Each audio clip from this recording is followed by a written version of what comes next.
আমাদের নবীজিকে আল্লাহ পাক বলেছেন, হে মুহাম্মদ সাল্লাল্লাহু আলাইহি ওয়াসাল্লাম, তোমার উম্মতের মধ্যে কোনো ব্যক্তি যদি আসমান জমিনের সমান গুনাহ করে কিন্তু তার আমল নামায় শিরকের কোনো পাপ থাকে না, শিরকের কোনো গুনাহ নাই, আমি তার সামনে আসমান জমিন সমান ক্ষমা নিয়ে হাজির হব ইনশাআল্লাহ। মানে যে ব্যক্তি লা ইলাহা ইল্লাল্লাহ মন থেকে পড়েছে, আমল করার চেষ্টা করেছে, শিরক থেকে বেঁচে থাকার চেষ্টা করেছে, ইনশাআল্লাহ একদিন না একদিন সে জান্নাতে যাবেই যাবে। এটা তো খুশির কথা আমাদের জন্য। আল্লাহ পাক আমাদেরকে তাওহীদপন্থী বানাক এবং শিরক থেকে বাঁচিয়ে রাখুন।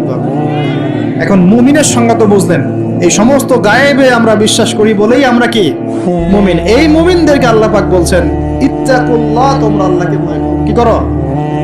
মুমিন হলেই মুত্তাকি হওয়া যাচ্ছে না। মুমিনদেরকে আল্লাহ পাক বলছেন যে আল্লাহকে ভয় করো। আল্লাহকে ভয় করার মানে কি? এক কথায় আমি একটা অ্যানসার দিচ্ছি। সূরা হাশরে চলে যান। কোন সূরা? সূরা হাশর। এই সূরার 7 নম্বর আয়াত। কত নম্বর? আল্লাহ পাক বলছেন ওয়ামা আতাকুমুর রাসূলু ফাখুযু। রাসূলুল্লাহ সাল্লাল্লাহু আলাইহি ওয়াসাল্লাম তোমাদেরকে যা যা দিয়েছেন সব গ্রহণ করে নাও। রাসূল যা যা দিয়েছেন গ্রহণ করে নাও। ওয়ামা নাহাকুম আনহু ফান্তাহু। রাসূল যা যা নিষেধ করেছেন ছেড়ে দাও। সোজা কথা, রাসূল যা যা নিষেধ করেছেন ছেড়ে দাও। এই একটা মূলনীতি মেনে চলতে পারলেই মানুষ মুত্তাকি হয়ে যাবে ইনশাআল্লাহ। এত বেশি কথার দরকার নেই। এই একটা মূলনীতি, রাসূল যা যা দিয়েছেন নিয়ে নাও, রাসূল যা থেকে নিষেধ করেছেন ছেড়ে দাও, ইনশাআল্লাহ তোমরা সফল হয়ে যাবে, মুত্তাকি হয়ে যাবে। রাসূল কি দিয়েছেন একটু গুছাই দিই আপনাকে। এই যে ঘুমাবো আমরা, আচ্ছা শুরু করি আপনার চেহারা। রাসূল কি আমাদেরকে ক্লিন শেভ চেহারা দিয়েছেন? হ্যাঁ, আজকে এক ভাই আমাকে টেক্সট করলো, কোথায় জানি বাংলাদেশের বাধ্যতামূলক করা হয়েছে একটা প্রতিষ্ঠানে ভর্তি হতে হলে ক্লিন শেভ করতে হবে। তো চিন্তা করেন কিভাবে ফোর্স করা হচ্ছে। এভাবে তো বলতে পারতেন যে যার ইচ্ছা হয় সে শেভ করবে, যার ইচ্ছা হয় সে দাড়ি রাখবে। এটা চাপিয়ে দেওয়া হলো না? হলো? এটা চাপিয়ে দেওয়া হলো না? আমরা যদি বলি যার ইচ্ছা হয় সে শেভ করবে, যার ইচ্ছা হয় সে দাড়ি রাখবে, এটা কি চাপিয়ে দেওয়া হলো? এটা কি দাড়ি রাখা চাপিয়ে দিলাম? কিন্তু তারা বলছে দাড়ি শেভ না করলে ভর্তি হওয়া যাবে না। চাপিয়ে দিল না? ধ্বংস হোক এদের। কি হোক এদের? ধ্বংস হোক। আল্লাহ পাক ধ্বংস করুক এদেরকে। যারা নবীর সুন্নতকে এভাবে জবাই করে এদেরকে ধ্বংস করুক। একটা মানুষ একা একা করে একটা জিনিস, একা একা সে করে, একা একা সে নিজের আমল মনে করে করে, তার কাছে মনে হয়, সে মনে করে হ্যাঁ এটা একটা গুনার কাজ করছি, এক সময় ছেড়ে দিব ইনশাআল্লাহ। মনে করেন এমন মানুষ, এদেরকে আল্লাহ মাফ করে দিবেন ইনশাআল্লাহ। এই মানুষগুলোকে আল্লাহ মাফ করে দিবেন ইনশাআল্লাহ। আমি আল্লাহকে চিনি, আমার কাছে মনে হয় আমি আল্লাহকে চিনি। একজন মানুষ মনে করে একটা শেভ করতেছে, কিন্তু তার মনে হয় যে না আসলে শেভ করাটা খারাপ কাজ, এটা খারাপ কাজ, এটা আসলে আমি বাধ্য হয়ে করছি বা করতে হচ্ছে, ইনশাআল্লাহ আমি আর একটু বড় হলে ছেড়ে দিব, ইনশাআল্লাহ আল্লাহ চাইলে তাকে মাফ করে দিবেন ইনশাআল্লাহ। আর একজন এটাকে করতে বাধ্য করছে, না এটা করতেই হবে, রাখা যাবে না সুন্নাত, এটা কাটতে হবে, শেভ করতে হবে, এ মাফ পাবে না ইনশাআল্লাহ। ইল্লা মাশা ইল্লা মাশা। চাপিয়ে দেওয়া খুব খারাপ জিনিস। কেন চাপিয়ে দিবেন আপনি? কেন চাপিয়ে দিবেন? আর একজন পুরুষের সৌন্দর্যই তো হচ্ছে দাড়ি। আমি তো আফসোস করি যে দাড়ি নাই চেহারায়। কত আফসোস করি যে মানুষ, আপনাদের দাড়ি দেখলে আমার হিংসা হয়, ঈর্ষা হয়। এটা ঈর্ষা, হিংসা না, এটা কি ঈর্ষা। গাল ভর্তি দাড়ি থাকবে দেখে কত চমৎকার লাগে মাশাআল্লাহ। আমাদের নবী সাল্লাল্লাহু আলাইহি ওয়াসাল্লামের চেয়ে কোনো হ্যান্ডসাম পুরুষ আছে? ছিল কখনো? নবী সাল্লাল্লাহু আলাইহি ওয়াসাল্লামের দাড়িগুলো এত সুন্দর ছিল, দাড়ি দিয়ে খুশবু বের হতো সুবহানাল্লাহ। এমনিতেই দাড়িতে মেহেদি না দিয়েই দাড়ি একটু ব্রাউন রঙের দাড়ি ছিল, মেহেদি দেওয়া লাগতো, এমনি ব্রাউন কালার দাড়ি। বুঝতে পারছেন না? অনেক টকটকা ফর্সা মানুষ ছিলেন তিনি। আমাদের একদম উপর লেভেল থেকে শুরু করে বাথরুমের টয়লেট পর্যন্ত সব এখন পশ্চিমা কালচারে চলছে। কোন কোন জায়গায় এমন টয়লেট দেখা যায় যে দাঁড়ায়ও পেশাব করার বুদ্ধি নেই। দেখেন নাই মনে হয়? একটা তো স্টেনজা করতে হয় বা পায়ে ভর দিয়ে। কোন পায়ে? এখন এই যে ইংলিশ কমোডে আপনি বা পায়ে ভর দিয়ে কেমনে করবেন বলেন দেখি? কিভাবে? সুযোগ আছে? আর পাবলিক টয়লেট যদি হয় তাহলে ওটাতে বসলে কাপড় এগুলো পাক থাকবে, ওটাতে নামাজ হবে? চিন্তা করেন তো, সূচিবায়ু হয় না? আচ্ছা, সব জায়গায় পশ্চিমা সভ্যতা ঢুকে গেছে, সব জায়গায়, বাথরুম থেকে শুরু করে একদম ওই বিশ্ব পরিচালনা পর্যন্ত সব ওদের শূন্যতা চলছে। আর কিছু দেখলাম যে এরকম কিছু বোল বা বাটির মতো রেখে দিয়েছে, ওখানে দাঁড়ায় দাঁড়াই ধরে ধরে করতে হবে। হ্যাঁ, এখন এখন দেখা যায় কোনো মানুষের হাইট 6 ফুট, কোনো মানুষের 5 ফুট, কোনো মানুষের 4 ফুট। এখন যদি ম্যাচ না করে কি করবে? বাপ যদি ঠিক না হয় কি করবে? চিন্তা, এগুলো দেখেন নাই মনে হয়? দেখবেন, ঘুরতে থাকেন। আল্লাহ পাক কি বলেছেন? সিরু ফিল আরদ, জমিনে বিচরণ করো, ঘোরো, জমিন ঘুরে দেখো, ফানজুর, দেখো কাইফা কানা আকিবাতুল মুকাদ্দিবিন, আল্লাহর বিধান যারা অস্বীকার করেছে ওদের কি পরিণতি হয়েছে দেখো। ঘুরতে বলেছেন আল্লাহ পাক। তো দেখেন আমাদের সব সুন্নত গুলো কেন জানি আস্তে আস্তে ওইদিকে চলে যাচ্ছে। আল্লাহ পাক বাঁচাক আমাদেরকে। চেহারা থেকে শুরু হবে, আপনার কথাবার্তা, আপনার চাল চলন, আপনার আকীদা, পোশাক পরিচ্ছদ, বাথরুম, পরিবার, আপনার ব্যবসা, আপনার ইবাদত, জিকির আজকার, তাসবিহ তাহলিল, সমাজ পরিচালনা এবং রাষ্ট্র পরিচালনা পর্যন্ত প্রত্যেকটা কাজ নবী সাল্লাল্লাহু আলাইহি ওয়াসাল্লামের সুন্নত মতো করার পাক্কা নিয়াত করতে হবে। কতটুকু পারি না পারি আল্লাহ দেখবেন, কিন্তু চেষ্টা করতে হবে। ব্যক্তি পর্যায়ে তো পারবো নাকি? এখানে তো আমাকে কেউ ফোর্স করবে না, করবে? আমি যদি দাড়ি ছেড়ে দেই কারো কিছু বলার আছে? আপনি যদি হালাল খান কেউ কিছু ফোর্স করবে আপনাকে?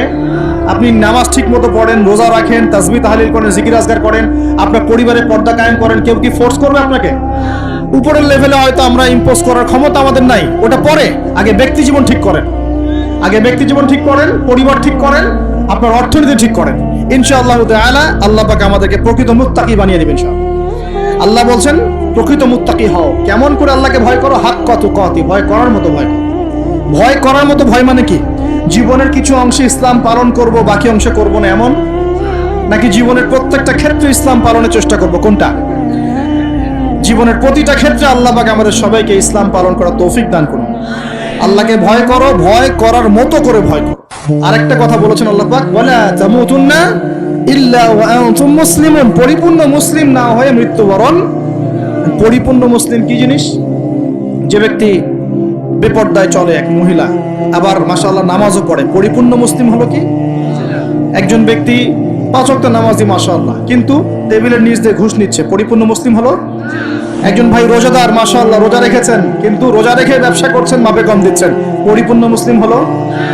একজন যুবক আল্লাহর জন্য কাজ করছে মাশাআল্লাহ, আবার এদিকে হারাম সম্পর্কে লিপ্ত, পরিপূর্ণ মুসলিম হলো কি? পরিপূর্ণ মুসলিমের সংজ্ঞা বোঝানোর জন্য কোনো ব্যাখ্যার প্রয়োজন নাই। পরিপূর্ণ মুসলিম মানে উদখুলু ফিস সিলমি কাফা, তোমরা ইসলামের হুকুম আহকামকে পরিপূর্ণরূপে গ্রহণ করো, ইসলামে পরিপূর্ণরূপে প্রবেশ করো, বাস। এখন একসাথে কি সব আমল করা যায়? যায় না, কিন্তু চেষ্টা তো করা যায় নাকি? আমরা শুরু করি, আমরা চেষ্টা করি, ব্যক্তি পর্যায় থেকে শুরু করি, পরিবারটা ঠিক করার চেষ্টা করি, হালাল খাওয়ার চেষ্টা করি, ইবাদত বাড়িয়ে দেই, দ্বীনের জ্ঞান অর্জন করি, ওলামায়ে কেরামের সোহবতে থাকি, আল্লাহর জিকির বাড়িয়ে দেই। ইনশাআল্লাহ তাআলা আল্লাহ পাক অনেক বড় জায়গায় নিয়ে যাবে ইনশাআল্লাহ। আল্লাহ পাক আমাদের সবাইকে এই আয়াতটা বোঝার তৌফিক দান করুন। বলি আমাদের সবাইকে আল্লাহ পাক পরিপূর্ণ মুমিন হওয়ার তৌফিক দান করুন। ঈমানের 6 পিলারের উপর বিশ্বাস করার তৌফিক দান করুন। এটাকে মুখে স্বীকার করার তৌফিক দান করুন, কাজেও বাস্তবায়ন করার তৌফিক দান করুন। আল্লাহ পাক আমাদেরকে পরিপূর্ণ মুত্তাকি বানিয়ে দেন, আল্লাহকে ভয় করার মতো করার তৌফিক দান করেন, এবং পরিপূর্ণ মুসলিম হওয়ার তৌফিক আল্লাহ পাক দান করেন। তাহলে 2টা এক্সাম্পল দিয়ে আমি শেষ করব। পরিপূর্ণ মুসলিমের এক্সাম্পল আল্লাহ পাক দিয়েছেন ইব্রাহিম আলাইহিস সালামের মতো। কোথায়? ইব্রাহিম আলাইহিস সালামের স্ত্রীকে এবং সন্তানকে আল্লাহ পাক বলছেন রেখে আসো ওই মক্কার জনমানব শূন্য জায়গায়। ওই মক্কায় কোনো মানুষ ছিল? কোনো খাবার, কোনো পানি? ইব্রাহিম আলাইহিস সালাম কি বলেছিলেন আল্লাহ আমি কেন তাকে এখানে রেখে আসবো? কি যুক্তি এর পিছনে, কি লজিক, কি সায়েন্স? বলেছিলেন? নাকি আল্লাহ পাক বলেছেন বাস আমল করেছেন? সামি'না ওয়া আতা'না, শুনলাম মানলাম, শুনলাম মানলাম, শুনলাম মানলাম, এর নাম ইসলাম। কোনো প্রশ্ন করা যাবে না। প্রত্যেকটা প্রশ্নের উত্তর আছে ঠিকই, প্রতিটা প্রশ্নের উত্তর ঠিকই আছে, কিন্তু সব উত্তর বোঝার জ্ঞান আল্লাহ পাক আমাকে দেন নাই। নামাজ যে আল্লাহ পাক পড়তে বলেছেন, নামাজ পড়লে আমরা পরকালে জান্নাতে যাব ইনশাআল্লাহ, ইনশাআল্লাহ নামাজ পড়ার মধ্য দিয়ে আমাদের সমাজের ঐক্য হবে, ইত্যাদি অনেক ব্যাপার আছে। আপনার ফিজিক্যালও অনেক উপকার আছে, নামাজ পড়লে শারীরিক অনেক উপকারও আছে, কিন্তু সবকিছু তো আর ব্যাখ্যা করার প্রয়োজন নাই। আল্লাহ বলেছেন করো, নিশ্চয়ই এর মধ্যে কল্যাণ আছে, ব্যাস। আল্লাহ বলেছেন জাকাত দাও, জাকাত দিতে আল্লাহ বলেছেন দিতে হবে। এটা কেন দিব? আল্লাহ কি অন্যকে খাওয়াতে পারেন না? আমাকে খাওয়াতে হবে কিনা? এত যুক্তি তর্কের দরকার নাই। আল্লাহ পাক জাকাত দিতে বলেছেন, নিঃসন্দেহে এর পিছনে অর্থনৈতিক সমৃদ্ধি আছে। আল্লাহ বলেছেন রমজান মাসে রোজা রাখো, এটা এটা এটা রাখলে আধ্যাত্মিক অর্জন হবে, তাকওয়া অর্জন হবে। আমরা রমজান মাসে তারাবি পড়ি, ইবাদতের মৌসুম, কোরআন খতম দেই, আমরা জিকির করি, অন্যকে ইফতার করাই, জাকাত দেই, সদকাতুল ফিতর দেই, কত ইবাদত করি রমজান মাসে। আল্লাহ পাক করতে বলেছেন, এর পিছনে আরো অনেক কল্যাণ আছে, হয়তো আমরা জানি না। আমার শরীরে হয়তো এমন অনেক সমস্যা হতো যেটা রমজান মাসে রোজা রাখার ফলে শরীর ঠিক হয়ে গেছে, হবে না? এই অজু করি, আমরা অজু করি পবিত্রতা অর্জন করার জন্য, নামাজের জন্য, কিন্তু এই অজু করার বদৌলতে অনেক ভাইরাস ব্যাকটেরিয়া থেকে আল্লাহ আমাদেরকে বাঁচান না? সব কিছুর পিছনে কোনো না কোনো কারণ আছে, সব কারণ হয়তো আমার জানা নাই। এই জন্য আল্লাহ পাক বলেছেন সামিআনা আতা'না, এর নাম মুসলিম, শুনলাম মানলাম, এর নাম মুসলিম। সব এত প্রশ্ন করা যাবে না, ওইটা কেন, এইটা কেন, পর্দা কেন, এই যুগে পর্দা কেন, ইসলামের চোরের হাত কাটার বিধান কেন, কেন হাত কাটার বিধান?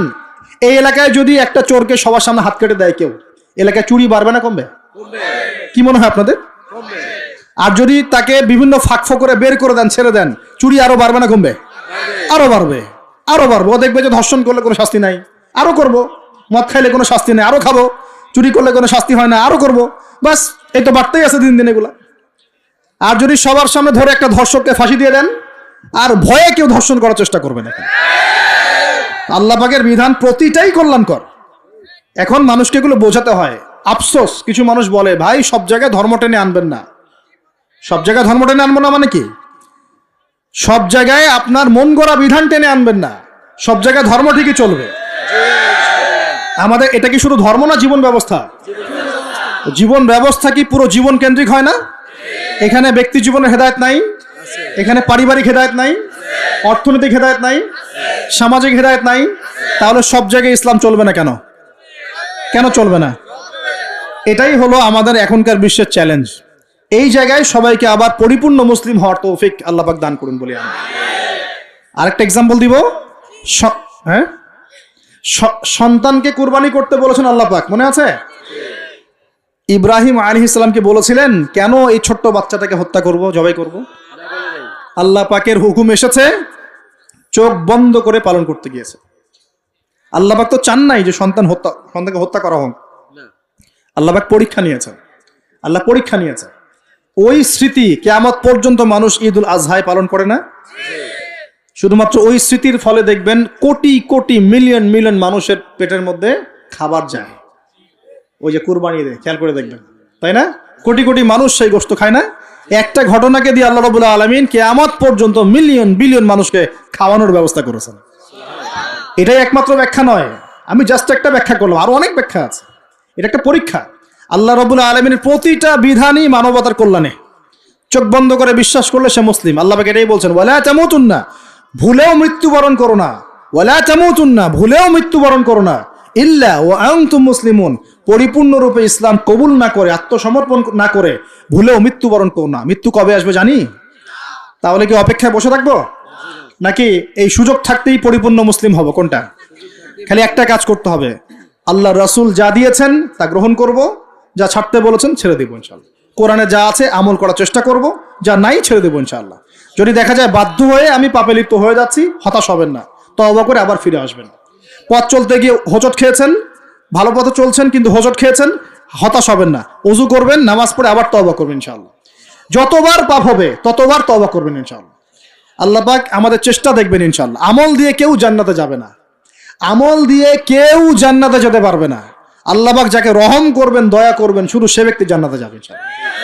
আর ইনশাআল্লাহ যদি আমরা চেষ্টা করি, মন থেকে 100% চেষ্টা করি, ইনশাআল্লাহ আল্লাহ পাক ওই চেষ্টার ওসিলায় হলেও আমাদেরকে মাফ করে দেবেন ইনশাআল্লাহ। আমরা আশাবাদী আল্লাহ পাক আমাদের সবাইকে ক্ষমা করবেন ইনশাআল্লাহ তাআলা। আমরা শিরক করব না, বেদাতি আমলে যাব না, হারাম খাবো না, আল্লাহর হুকুম আহকামের বিরুদ্ধাচরণ করব না, এবং নবীর সুন্নত মেনে চলার চেষ্টা করবো ইনশাআল্লাহ তাআলা। আল্লাহ পাক এই ওসিলায় আমাদের সবার গুনাহগুলোকে মাফ করে দেন। আমরা দোয়া করি আল্লাহ পাক সবাইকে যেন পরিপূর্ণ মুসলিম হওয়ার তৌফিক দান করেন, নামাজি বানিয়ে দেন, আসন্ন রমজানে 30টা রোজা সুস্থতার সাথে রাখার তৌফিক দান করেন।